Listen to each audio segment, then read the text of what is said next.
Go and try your luck. Test me in again, we let it rain. Please don't start us up. Got that black and white, that yin and yang. Alright, what's going on, guys? So in this video, I'm going to be maxing out on the squat, bench press, and deadlift. Now, just to get you guys all up to speed here, last time I did this, I ended up hitting 4 plates on the squat, so 405 pounds for 6 reps, and I was actually really happy with this. Now, I should clarify that last time I did an AMRAP test, so I just put a fixed weight on the bar and did that for as many reps as possible, whereas this time I am going to be doing a true 1-rep max test, which is more reliable. So anyway, on the bench press, I ended up doing 315 pounds for 8 reps, which I was also really happy with, and I'll just play that really quickly for you guys here in fast motion. And then when it came to the deadlift, I ended up doing 455 pounds for 4 reps, which was the lift that I think I was most disappointed in, especially at the time, so I'm hoping that I'm going to be able to improve on that this time around.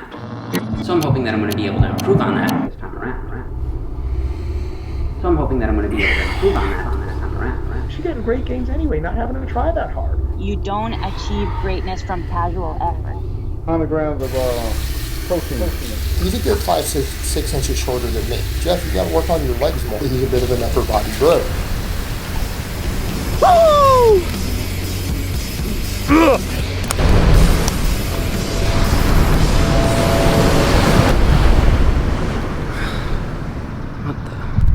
Gotta preserve energy for these big lifts. Jeff should train harder. He literally did a video on it. So I'm like, boom, I'm watching that video. Gotta find the perfect song, bro. Protein. Better safe than sorry.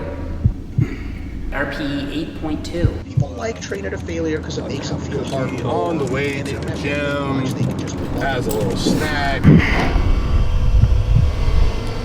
I love you, bro, Jeff. You don't train like a... Babe, I just had the weirdest dream. Wake up, Jeff. It's time to get yoked.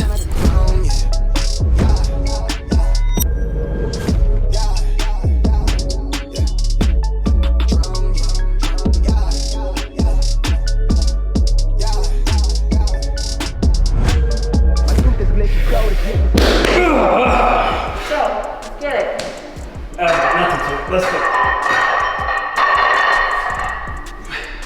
1, 2, 3.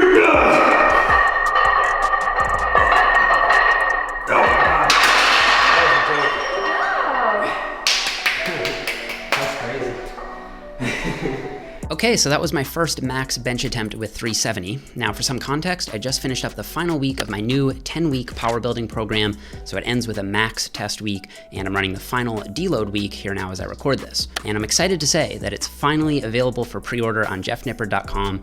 I know many of you guys know I've been working on this over the last 6 months or so, and I honestly think it's my best work yet. It comes with way more than just a PDF. You also get a custom Excel spreadsheet for tracking your progress, a Technique Handbook explaining how to break through sticking points, and video demos from me for every exercise in the program. And it's going to be 30% off for the 2 weeks of pre-order, and if you pre-order, you'll get sent a get ready guide outlining ways that you should prepare for the program, so if you should deload or test maxes before starting, and then as soon as it launches, you'll get the full Powerbuilding System and everything that comes with it.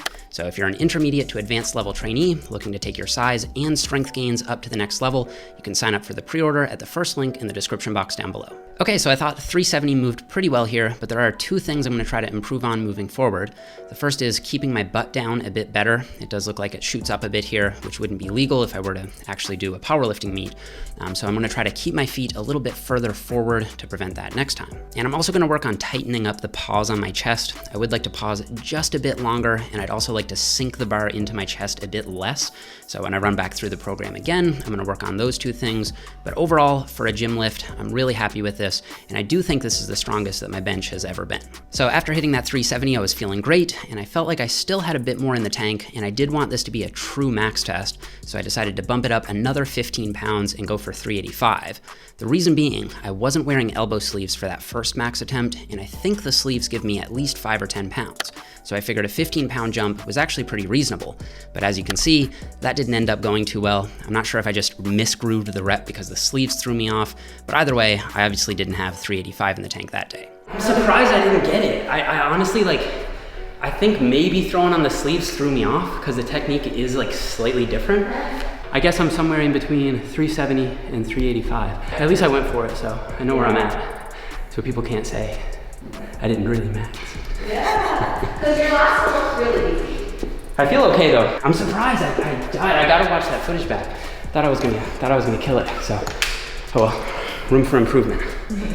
And I'll just say that if you are gonna go for a bench PR that you're not 100% sure you can definitely hit, then I think you should set it up in a squat rack or somewhere where you can use safety pins just in case you end up having to dump the weight like I did. But overall, I'd say I'm super happy with where my bench is at right now, and I do think it'll continue to go up as I enter a little bulk here to finish out 2020.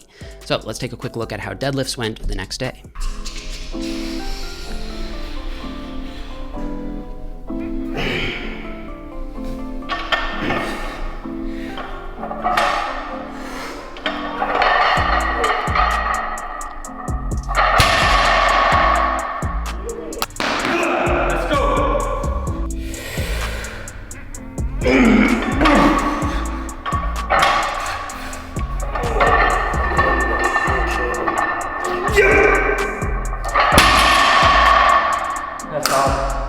Oh, Steph, you're gonna love this. No. Oh no, it's not completely torn, no. Just partially. Throughout the program, I ripped 3 of these completely down to nothing, and they finally grew back, and then I just ripped one of them again. Anyway, I'm happy with this. I'm actually gonna leave it here. I know I've got a bit more in the tank, but not much more. I could probably do more with straps because I start to notice the speed might look good, but when I start to get that shaking, I know I'm getting real close to my true max without straps. So I'm gonna leave it there for this one. Leave a little bit in the tank, but I'm really happy with, what is this, 520? That's really good. I haven't done that in 5 or 6 years, so really, really happy with that. Not from the floor anyway. Let's go get some food. So I ended up stopping at 520 pounds for the deadlift, even though I do think I could have busted out another 10, maybe 20 pounds if I really wanted to go all out. And even though some of you guys might think that looked too easy for me, I'm actually really stoked about this because this is the most weight that I've ever deadlifted in an actual competition. So my previous competition PR was 517 pounds, so I'm above that now with 520. And if you guys remember from years back, the old channel intro that I used to have on this channel was me trying to deadlift 539 pounds.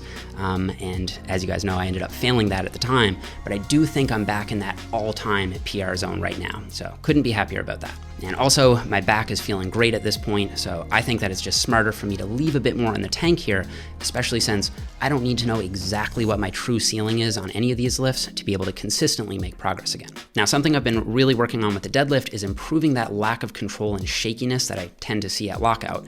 Some people tend to struggle more off the floor, whereas I tend to struggle more at lockout as I lose my grip and hip stability. So that's something I've been working on by really hammering low block pulls every other week, and I think that's made a big difference for me. And as you can see from the way I'm holding the bar here at lockout, I really don't think my grip or lockout stability was a limiting factor on this lift, so I'm really happy to see that as well. Okay, so let's have a look at how my squat test went. So I started with 455 pounds here, which is my new sort of comfortable benchmark weight that I feel like I could hit on pretty much any day. So after I hit that for my last warm-up set, I threw on another 10 pounds to bring it up to 465. And believe it or not, this is actually the first time that I've put this weight on my back in years. And as you can see, it moved extremely well to the point that I was actually surprised with it. I had planned to just hit that minimum PR weight with 465 pounds and stop there, but I thought it was just a little bit too easy, so I decided I'd go up another 10 pounds and hit one more rep with 475. So I set up in the low bar position, got everything nice and tight, unracked the bar by thrusting my hips forward, and then the walkout was a bit shaky, and I'll come back to that in a second.